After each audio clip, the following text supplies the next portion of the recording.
How do I find my purpose? Now,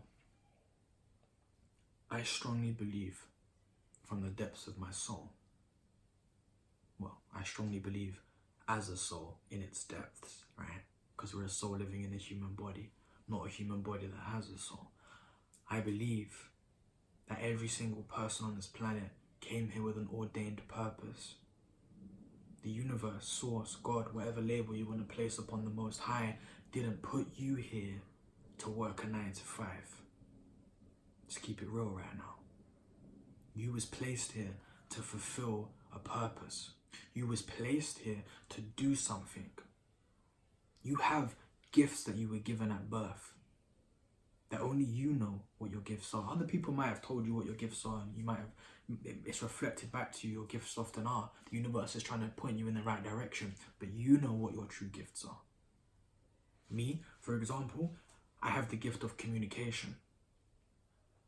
I'm going to inject that into building businesses, into films that I'm writing, into songs that I'm writing, into books that I'm writing, programs, videos. I can communicate. I can take a message, understand something, transfer that into bite-sized equations and formulas, and then deliver that in a way that people understand. I was gifted with communication. I'm going to use that to fulfill my purpose. Everyone's purpose is directly linked to contribution. Your purpose will never be selfish. We are placed here to serve one another. Serve your family, serve your spouse, serve humanity. Not necessarily in that order. Or in that order. Yeah, in that order. And by doing that, right? By doing that, you serve God. You serve Source. You serve the universe. You serve self. You grow. You elevate, you're fulfilled, you're happy, you can be at peace, you can be in passion, you can be in ecstasy. If you don't love what you do, you shouldn't be doing it. Now don't get me wrong, we all need to do things that are mundane from time to time, but when you have the understanding that this is in direct link to my purpose, that mundane, whatever it was, becomes an exciting step on your journey.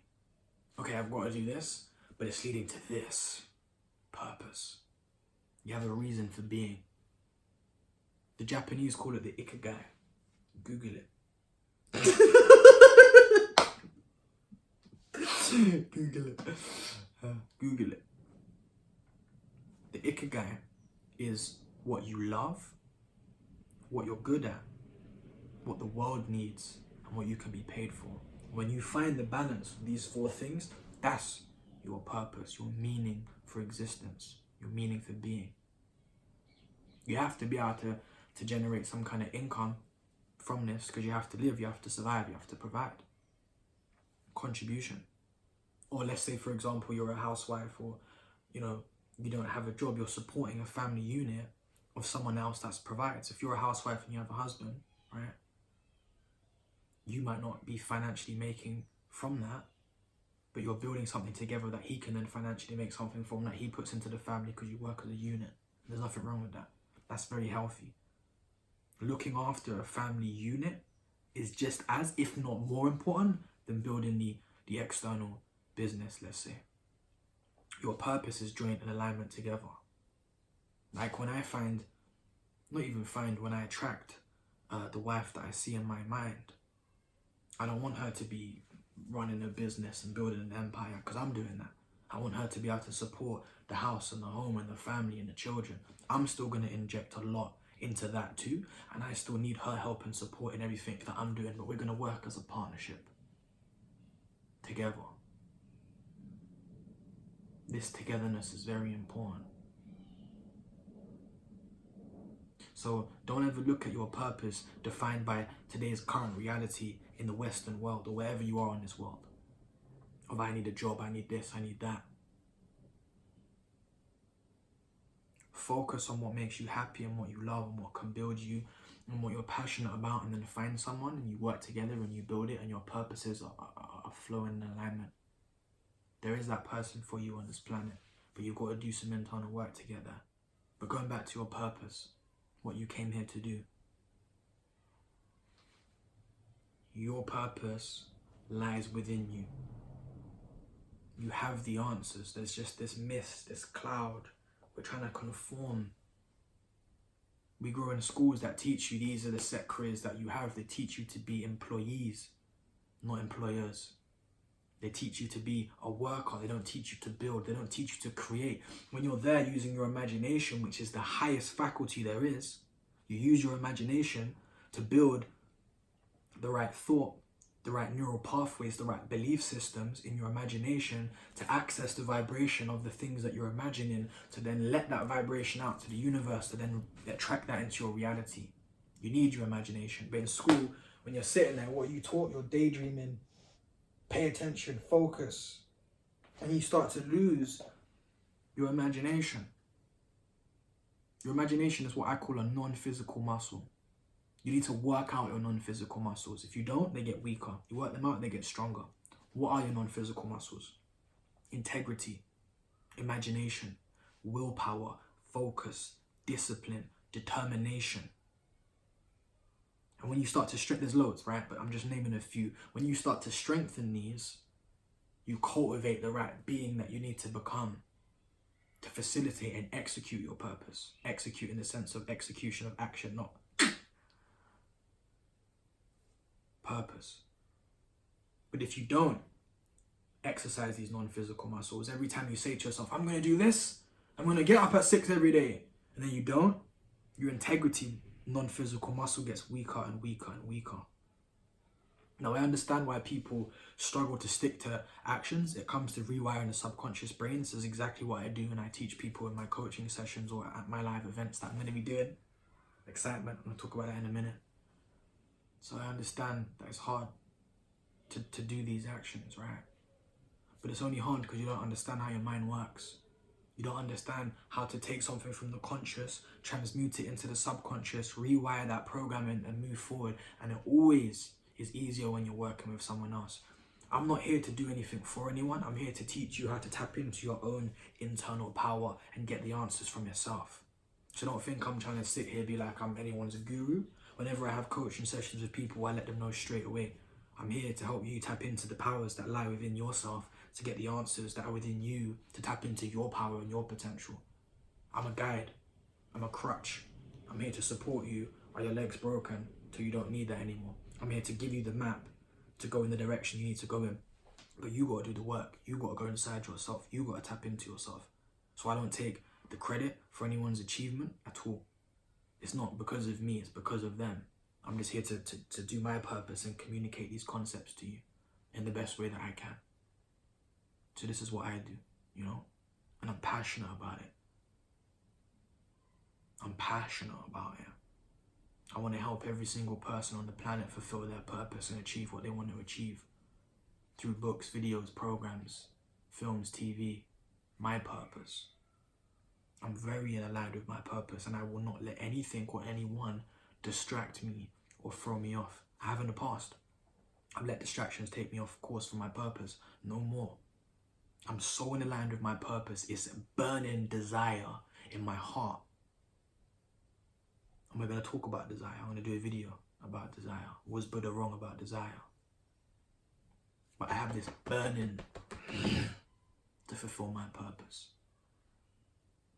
And when you tap into your purpose and let that burn in your heart, you're going to feel that same level of passion that I feel right now.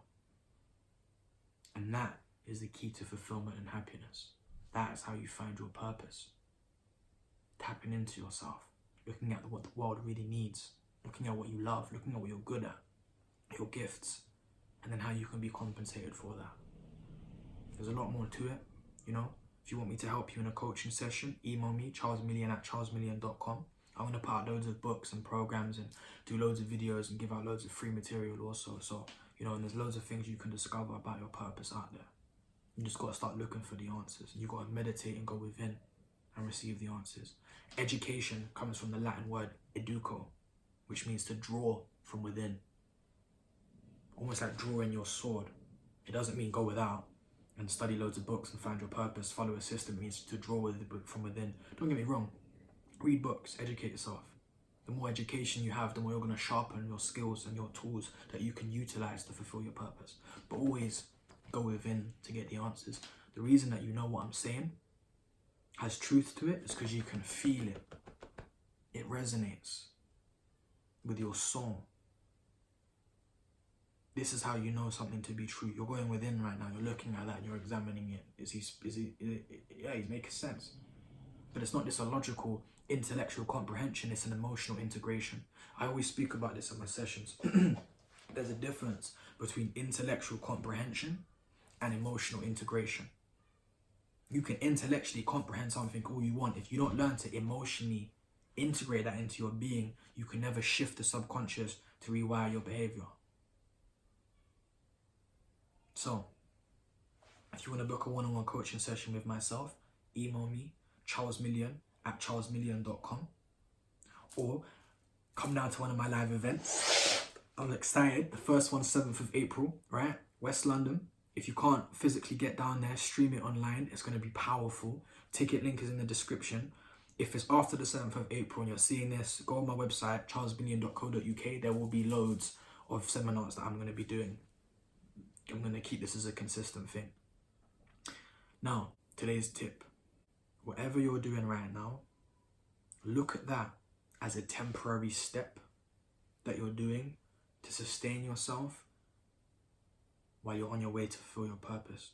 Because I'm not saying quit your 9 to 5 and just do what, makes your purpose. There needs to be a transition phase. You need to learn to support yourself from your purpose. It can take time. And in that time, you might still need to do some things that you don't want to do. But the tip is to look at those as temporary steps while you're walking towards your purpose. Not a permanent reality that you've got to live in with the rest of your life. Live in for the rest of your life.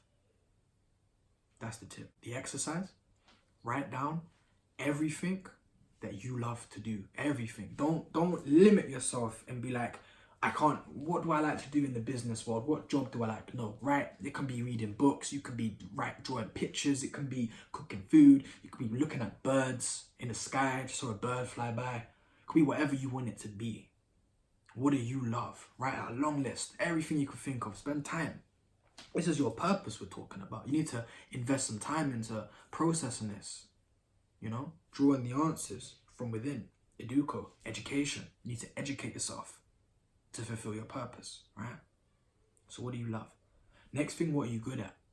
Sometimes we love things like, I love to sing. I'm terrible at singing. That wasn't one of my gifts. I can rap.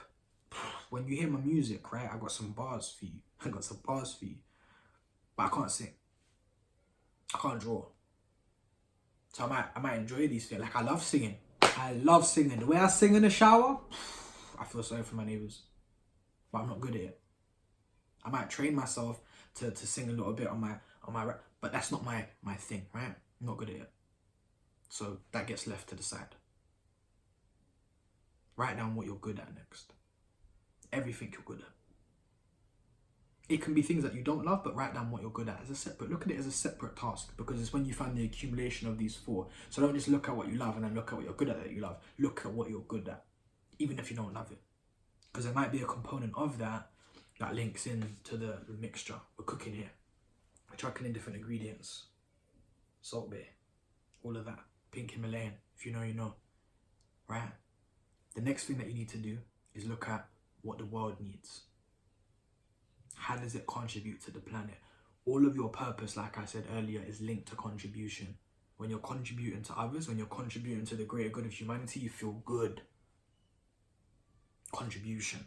What does the world need? And lastly, what can you be paid for? How are you gonna generate some kind of income from this? How are you gonna generate something that can sustain you from this? Even people like Gandhi, right? He generated from it by the gifts that everybody gave him from what he contributed. That's how he was able to feed himself and function. Even if your purpose, you don't want to take physical money, because I know it's just a paper, it doesn't really exist. In this Western part of the world, we kind of need it a little bit more. Like, I don't have my own farm. I have to go and buy some fruit and veg from a farmer or a shop or whatever, right? But it doesn't have to be paid for in terms of money. You can be paid in energy. You can be paid by someone contributing, someone giving you an offering. whatever it is, right? So look at these 4 concepts. Map out what your purpose is from that. Look at your ikigai online. It's like IKIGAI, something like that. Google it. Google it. That always makes me laugh. Anyway, I hope that's helped, right? Peace and love. I love you all.